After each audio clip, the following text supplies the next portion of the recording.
Hello everybody.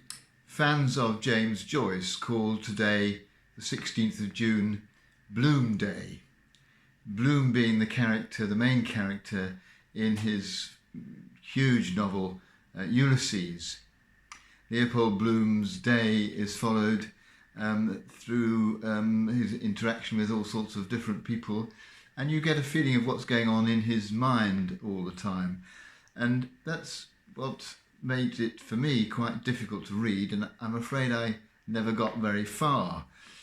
T.S. Eliot described people who couldn't cope with Ulysses as uneducated and undisciplined coxcombs. Well, that's told me. But it was not only the length, 682 pages in my copy, but it was this what's now become known as the stream of consciousness, this way of telling the story from inside somebody's mind. And of course, when you're following somebody's thoughts in anything that's remotely realistic, they jump all over the place, and there are things that don't connect and things that don't follow, and this is what happens. I mean, I couldn't manage it.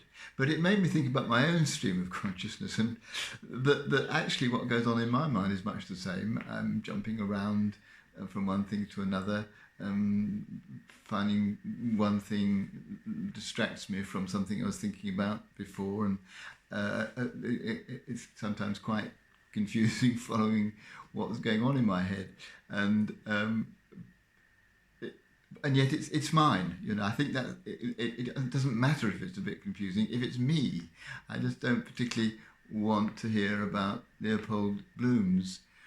It seems to me that it's important, though, to think occasionally about what does go on in our heads.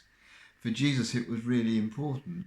You perhaps remember that conversation he had with some of the Jewish leaders, in which he made it perfectly clear that he didn't think the outward action, particularly any ritualistic actions that the Jews were recommending, were what was important. What was important was what goes on inside, what's happening in your mind and in your heart.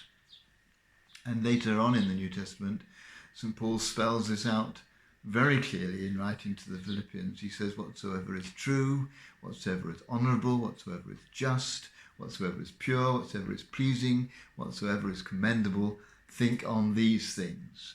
Make sure that your mind, your thinking, is concentrating on things that are good and beautiful and nourishing. The trouble is, that doesn't always happen. And we don't always feel we've got control over what's going on in our heads. Things sort of bob up out of nowhere. Sometimes we're glad to have that thought. Sometimes we're glad to have the thought but feel we shouldn't be glad. And at other times, we don't want it. And I think what's worth remembering today is that we are actually perfectly allowed to tell our thoughts to go away.